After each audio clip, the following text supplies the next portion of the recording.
Alrighty. So I did my project on self-organized criticality, which is said to occur in systems in a critical state. So that's when an interactive system is in a state such that kind of like a minor disturbance has the potential to cause an event which spans throughout the entire system. And the frequency distribution of the size of these events is approximately characterized by a power law.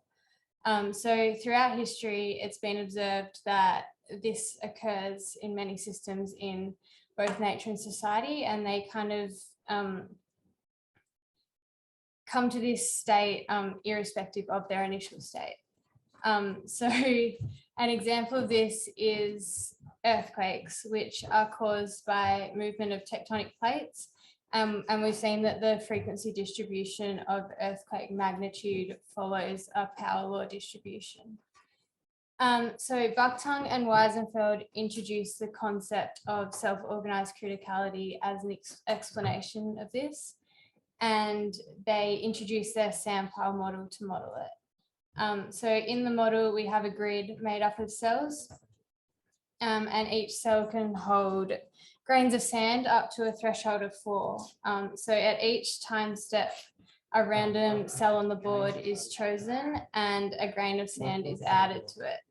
And if at any point the number of grains of sand on any cell exceeds that threshold of 4, then it topples. So when a topple occurs, a grain of sand is transferred to each of the 4 direct neighbors of that cell. So here's just an example of a topple occurring. Oh, no, it's not. That was meant to be. So basically, it would go 1 cell above, 1 cell below, and 1 cell to either side.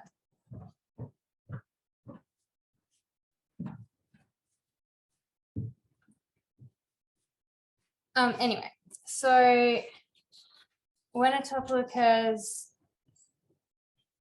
on the boundary of the system, grains falling off the boundary are said to be lost from the system. And so I also have a simulation, hopefully it will play, to show kind of this behavior in a bigger system where there's lots of grains of sand. You can see that even 1 grain of sand can kind of have a big effect on the whole system. So Bucktongue and Weisenfeld found that this model reaches a critical state where the number of grains on the board stays relatively stable. So the number of grains that we're losing off the boundaries is approximately equivalent to the amount of grains being added.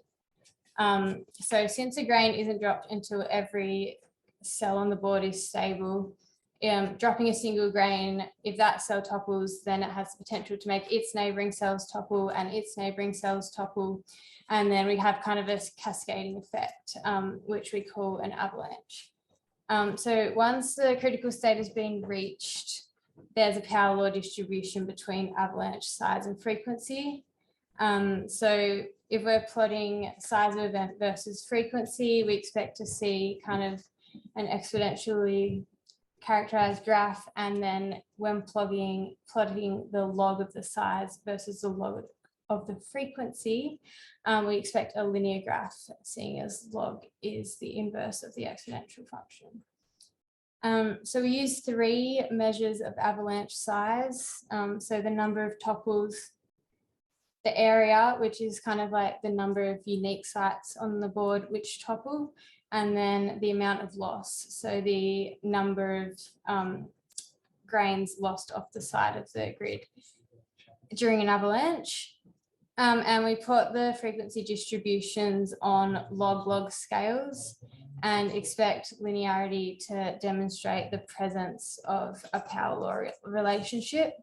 I also overlaid a line of best fit onto each graph, fitted using least squared regression, and then use the R squared value as the goodness of fit measure.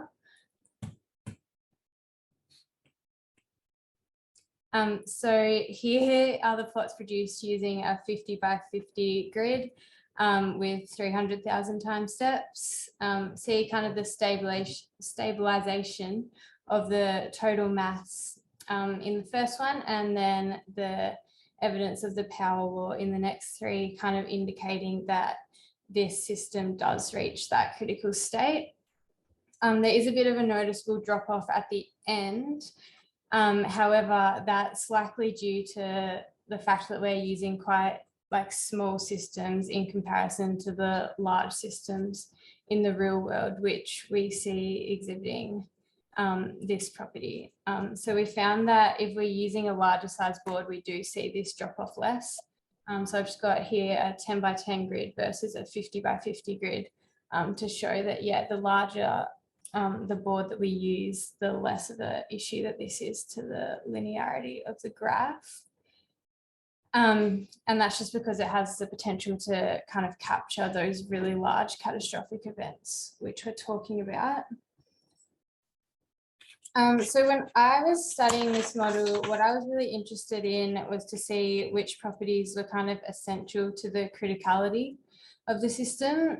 So first I looked at whether the randomness in the model was necessary for criticality. And so we see that randomness when we're kind of like choosing which cell on the board to drop each grain at. And so what I did was I modified it so that we only dropped grains into the center position of the grid.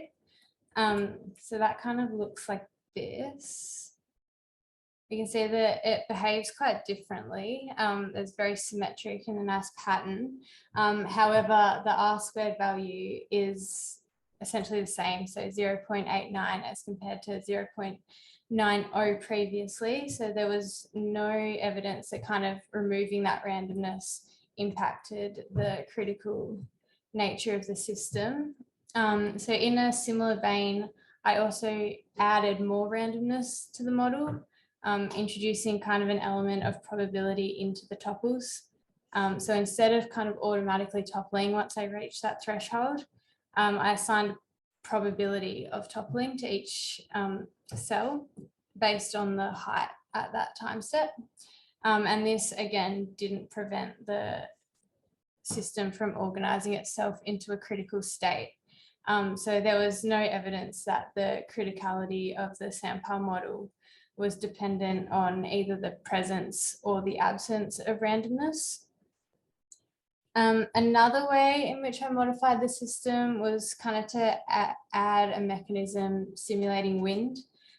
So wind could occur in any of the 4 directions. Let's say it's got rightwards wind. That would mean that 2 grains fell to the right, no grains fell to the left, and we still had 1 above and below like normal. Choosing a random direction for the wind at each time step, there was no noticeable impact to the criticality. However, implementing the concept of kind of a gust of wind, so if that direction of the wind stayed constant for a certain number of consecutive time steps, we see that it deviates quite a lot. So the plot here is for gusts which lasts 1,000 time steps. We can see that's very different to the other ones. And the last modification I made was to the boundary conditions. So to reach a critical state, obviously the system has to have some way to lose sand because otherwise it's just going to fill up. But I kind of wanted to assess how much of an outlet was necessary. So I made 2 alternative boards. So the first one was an annulus, which effectively halved the output opportunity. And then the second one's a torus, which can only lose grains of sand from the 2 red cells on the board. So there's only 2 cells on the entire board, which it could lose grains from. And so here are the figures of each board and then the mass time trajectory over 500 time steps. And so we can see that decreasing the output opportunity has no real impact on either the ability to reach that critical state or the amount of time steps which it requires. Something that was interesting was that it actually requires a lot more topples, even though it's the same amount of time steps. So I think there's about 2,500 in the square board and 8,500 in the other one. So even though it's using the same amount of time steps, there are a lot more topples required to kind of move those grains of sand around the board so that they can leave the board through those outlets. So that's kind of a really interesting kind of reminder of the self-organizing part of self-organized criticality.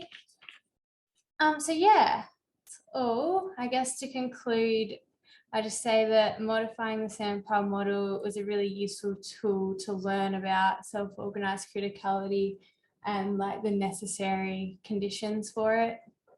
I've seen that randomness doesn't interfere, but that external factors such as, say, wind have the potential to. And we've also seen that the system can organize itself into that critical state, given there is some outlet for the sand, no matter how small that outlet may be. So yeah, that's all from me. I just did want to thank my supervisors, Dr. Mark Fackrell and Dr. Ran Ho.